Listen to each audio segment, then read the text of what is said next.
Live from downtown Detroit, home of WDIV and Click on Detroit, Local 4 News at 6 starts now. It's almost like normal. The Lions holding their first padded practice of training camp as some big names return to the field. A Macomb County leader says a decision just made at the state level is bad news for Lake St. Clair. And we're learning more about the arrest of a man suspected of killing 4 people inside a home in Sumter Township. Topping our news tonight at 6, the man police believe killed 4 people, including his former girlfriend, turned himself in yesterday, but it was nowhere near the crime scene.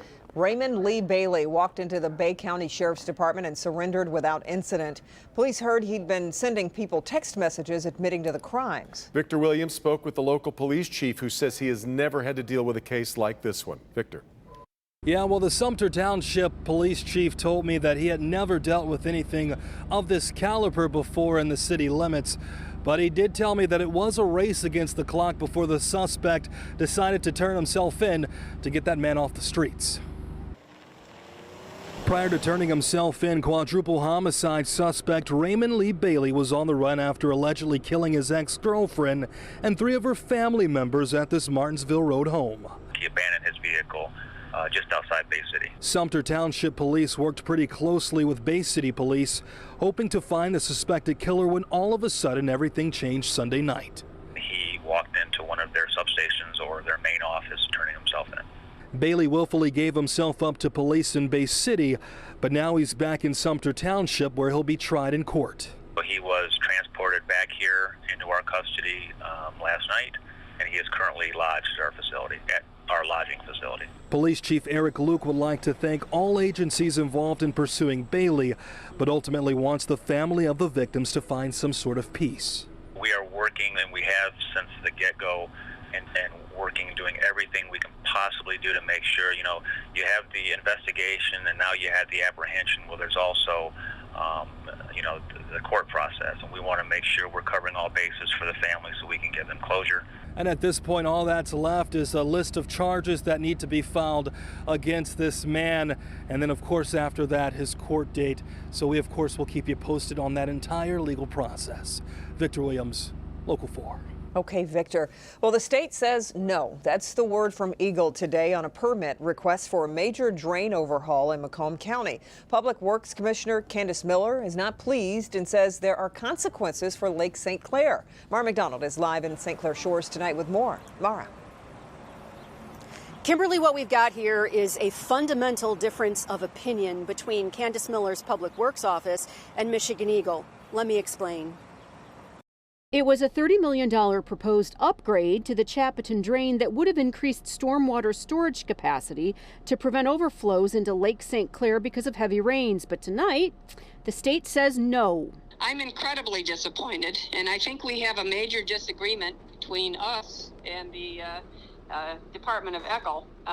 We believe that putting combined sewer overflows into Lake St. Clair is bad. The state denied the request, saying that although the project was well intended, it would have had marginal impact, something Miller disputes. And, per the state, the Chapiton drain, as is, meets state requirements. Miller says it's simply not enough, and she's not the only one who wanted to see this permit happen. We had a unanimous resolution of support from the entire Macomb County Board of Commissioners, unanimous resolution from the St. Clair Shores City Council, from the agency, which is the disposal facility for St. Clair Shores, East Point, and Roseville, every one of our state representatives and senators, and our congressional delegation. Back here live, and still the permit was denied. So now what? Miller says she's going to have the people in her office go back to the drawing board and try and come up with a fix that is not ridiculously expensive. Eagle, for its part, says it is looking at options as well. We're live in St. Clair Shores tonight at the Chapiton Drain. I'm Mara McDonald. Back to you. Yeah, okay, Mara, thanks. We got some storm chances tonight, but the bigger weather headline might be in terms of what's coming in temperatures. Yeah, Ben's here with his updated forecast. Hi, Ben. Yeah, guys, very seldom this summer have we been talking about temperatures decreasing, but that is going to be the case, at least in the short term. But you're right, there are some showers and a couple thunderstorms around. They've almost exclusively been on the east side and in the north zone. You can see here on Storm Tracker 4 that a lot of us not going to need the umbrella tonight, but if you're out there towards Lake St. Clair, I got a couple thunderstorms there on the north side of a lake there in the southern end of St. Clair County out towards Harson's Island. Otherwise, mostly dry conditions tonight, and temperatures definitely pleasant even as we speak, but they're getting cooler tomorrow. We'll be in the 60s by midnight tonight. Humidity not bad, but that's going down as well. So is there anything that's actually bad in the upcoming forecast? We'll check that out for you in a few minutes. Don't forget to download the Local Forecasters app. It's got the next 10 days of weather, plus you can track these thunderstorms there as well. It is free as always in your app store by searching WDIV. Guys? Ben. A return to school deal has passed in the State House, and it is now headed to Governor Whitmer for final approval. Some of the highlights of the deal: it would waive the requirement for schools to hold 180 days of classes, but the same amount of course content would still have to be delivered. As far as funding goes, a 75-25 attendance formula would be used, meaning 75% would be counted from last year, 25% would be counted from online attendance. The deal also includes more than $50 million in hazard pay available for educators. Our team at Click on Detroit has really put in the work. They've got a list of every Metro Detroit district's plan. You'll find that in our Reopening Schools section. And here's where we stand right now with coronavirus here in the state of Michigan. The state is reporting 465 new cases of COVID-19, and one more person has died from the virus. Nursing home workers have delayed a planned strike over pay, staffing levels, and PPE after Governor Whitmer sent out letters urging the owners of several Detroit nursing homes to negotiate new contract terms with that union. And a new, less invasive test for the virus is showing promise. It's called Saliva Direct and can provide results in less than 24 hours. Some doctors are calling it a game changer because it could cost less than $10 per test, making it a potentially powerful screening tool. And while many anxiously awaiting we are awaiting a coronavirus vaccine, vaccination rates for other diseases have plummeted since March, which experts say could lead to the next pandemic of dangerous and preventable childhood illnesses. Tonight, a new survey reveals just how hesitant parents feel about seeing their pediatrician for their child's routine checkups and shots. AJ Velasco is excited to start kindergarten, but his parents are concerned about COVID-19.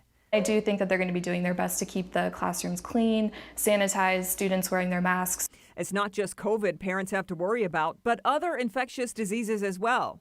The only reason that we have herd immunity protecting our children is because upwards of 90 to 95% of them are vaccinated. A new national survey by Orlando Health found while the vast majority of parents believe vaccines are the best way to protect their children from infectious diseases, about 2/3 are still nervous to take their kids to the pediatrician's office because of COVID-19. Dr. Alex Katzler says she's doing everything she can to ensure the safety of her patients. We don't have any crowding in the halls.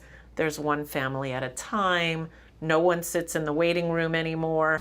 1, 2, 3. The survey also found skepticism about vaccines is still a major issue, with 38% of parents responding they don't believe their child needs all the recommended vaccines. People don't remember polio. People don't remember, whooping cough outbreaks. People don't remember measles outbreaks.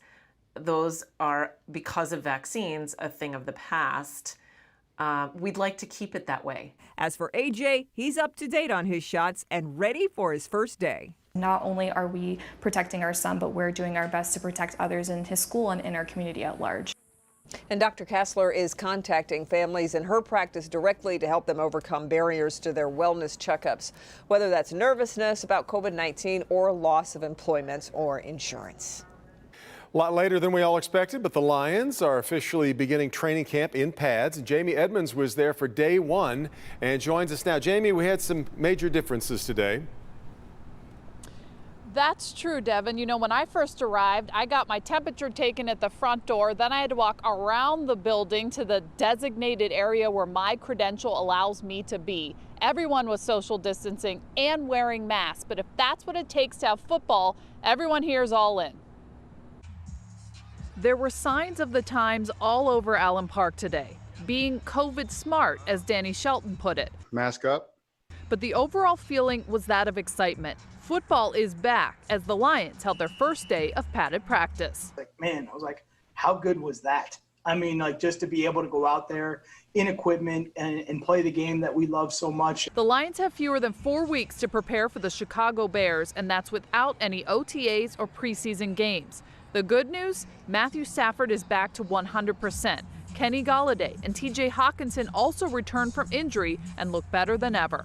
So, I'm super excited for this year. I'm ready to go out there running around, and we're just all trying to push forward. I'm 100%, and I'm just happy to be out there on the field right now, and that's all that matters. Last year, despite leading in 14 of 16 games, the Lions won just 3. Hawkinson says they know what went wrong. They didn't finish. Well, he says Matthew Stafford coined a new phrase, and early on in camp, everyone is buying in. It was something Stafford came up with, and I think we're just all trying to buy into it. It was dagger time and red zone, finish at the end of the game. It's just things that we want to improve upon. Many things to improve upon. They have just about a month before the first game. They did not finish well last year. Here's to hoping dagger time catches on. In Allen Park, Jamie Edmonds, Local 4. Are we printing the T-shirts yet? Dagger time sounds suitable for that sort of thing. Hashtag dagger time. I like it. All right, Jamie, we'll keep following it on an odd year. Indeed. And that's not the only Detroit sports team inspiring hope today. Bernie's got more on the Tigers' young arms coming up to the bigs. Also, a lot of folks struggling right now with the need for basic essentials, but also